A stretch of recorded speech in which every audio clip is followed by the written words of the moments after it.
महानगर की राजनीति अब बिग बॉस से अधिक मनोरंजक हो गई है।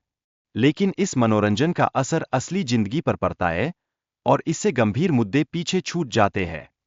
राजनीति में जरूरी मुद्दों को नजरअंदाज किया जा रहा है, जिससे जनता की समस्याएं अनसुलझी रह जाती है। मीडिया में अहम तथ्य और आंकड़े सामने नहीं आ रहे हैं। फिल्में, वेब सीरीज और संगीत पर ध्यान केंद्रित करना शायद बेहतर है। इससे हम असली मुद्दों पर ध्यान केंद्रित कर सकते हैं और नेताओं की विवादों में नहीं फंस सकते। महाविकास आघाड़ी और बीजेपी दोनों के वादों में समानता है, जो जनता को पैसे देने का वादा करते हैं। लेकिन ये असली समाधान नहीं है। मध्यम वर्ग पर बढ़ते करों का बोझ है, जिससे उनकी आर्थिक स्थिति खराब होती जा रही है। इससे मांग में भी कमी आ रही है। शिक्षा के क्षेत्र में भी कठिनाइयां हैं, जहां सरकारी स्कूलों में गुणवत्तापूर्ण शिक्षा का अभाव है।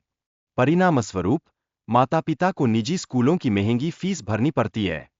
मुंबई की स्थानीय ट्रेनों में गिरने से हर साल 2500 से अधिक लोगों की मौत होती है, जो मानव जीवन की अनदेखी को दर्शाता है।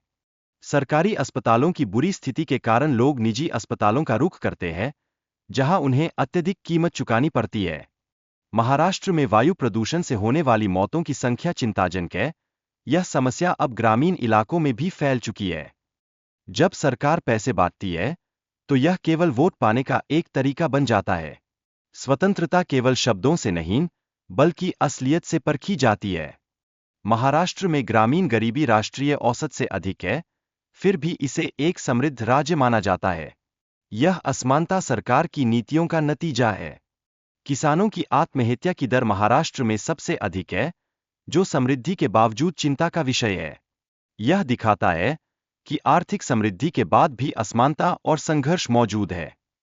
किसान केवल 1250 रुपये प्रति माह पाकर सम्मानित नहीं होते, उन्हें ₹1.50 मिलियन वार्षिक आय की जरूरत है। यह उनकी मेहनत का सही मोल है। महाराष्ट्र में 44,728 गांव है और सरकारी सहायता के लिए 9,000 कृषि सहायकों की जरूरत है। यह किसानों की मदद के लिए आवश्यक है। पोपातराव पवार ने जल संचयन और स्मार्ट सोच से अपने गांव की किस्मत बदल दी। उनका मॉडल पूरे महाराष्ट्र में लागू होना चाहिए। शिक्षा मंत्री और स्कूल निरीक्षकों को शिक्षकों की संख्या बढ़ाने की दिशा में जागरूक करना जरूरी है। महाराष्ट्र में पुलिस बल की संख्या बढ़ाने और उनकी बेहतरी पर ध्यान देना चाहिए, ताकि अपराध में कमी लाई जा सके।